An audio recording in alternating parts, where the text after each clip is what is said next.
Welcome to my channel.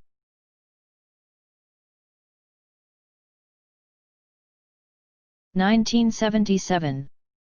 The Beverly Hills Supper Club fire.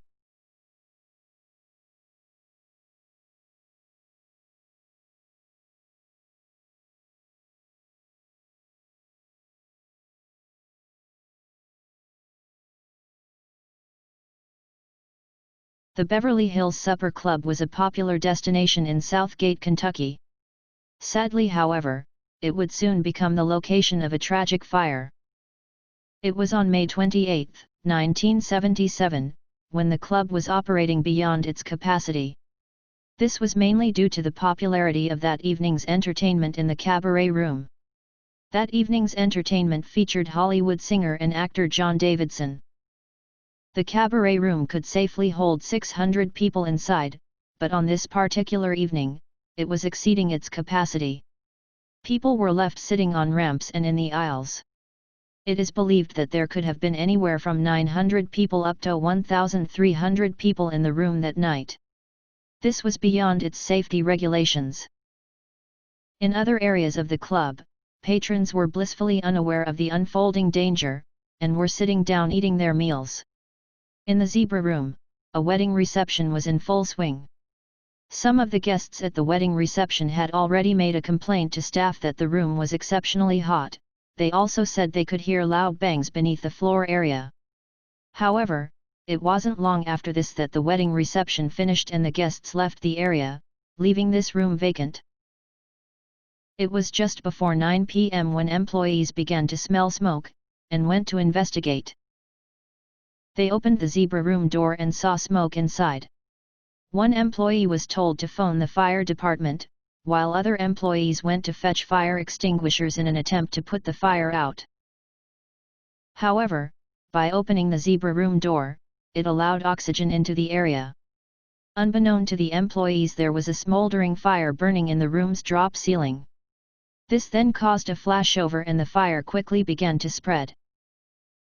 The fire department were quick to arrive on scene, and employees urged patrons to leave the building. Most people didn't know exactly what was happening, and employees had to walk through the building telling those inside of the fire. The building did not have any audible fire alarm to help alert those inside of a fire. At 9:10 p.m., the power failed inside the building. This started a widespread panic, and people inside the building began pushing and shoving in order to try and find the exits. Two of the fire exits were now already blocked by fire, which left a huge crowd of people trying to get through a single exit, and a crush soon began. It is believed that the building had a very confusing design layout, and many people found themselves back inside the bar area. The majority of those patrons inside had been in the cabaret room, but temperatures in there started to soar, and firefighters were soon exhausted and dehydrated. The club was not equipped to deal with this amount of people, all trying to get out at once. It was at 11:30 that the fire department believed the building's roof was on the verge of a collapse, and they were ordered to evacuate the building. It was around midnight when the roof finally collapsed. The fire wasn't brought under control until nearly 2 a.m., but the building would continue to burn until May 30, 2 days after the fire had begun. 134 bodies would be recovered from the building, with another 28 being discovered by the end of June 1. The death toll now reached 162. Most of the bodies discovered had been patrons in the cabaret room. The death toll would eventually reach 165, after some people died of their injuries in hospital. During the investigation, a number of problems were discovered. The place had been overcrowded, so patrons were unable to evacuate in time. There were inadequate fire exits inside the building. Faulty wiring was discovered and a lack of fire walls. Poor construction practices and safety code violations were also found, and the building did not have any sprinkler system installed. In addition to this, there had been no audible automatic fire alarm.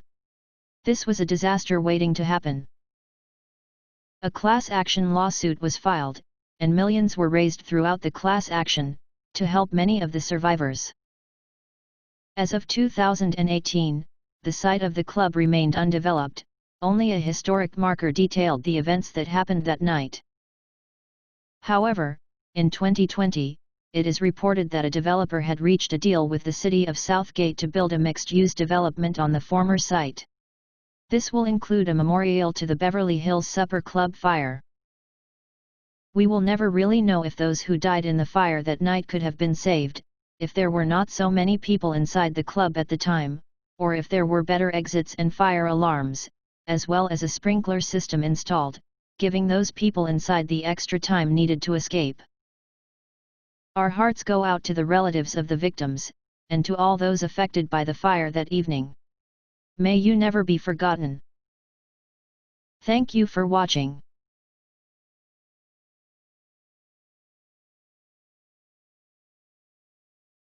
Please subscribe to my channel to view other content.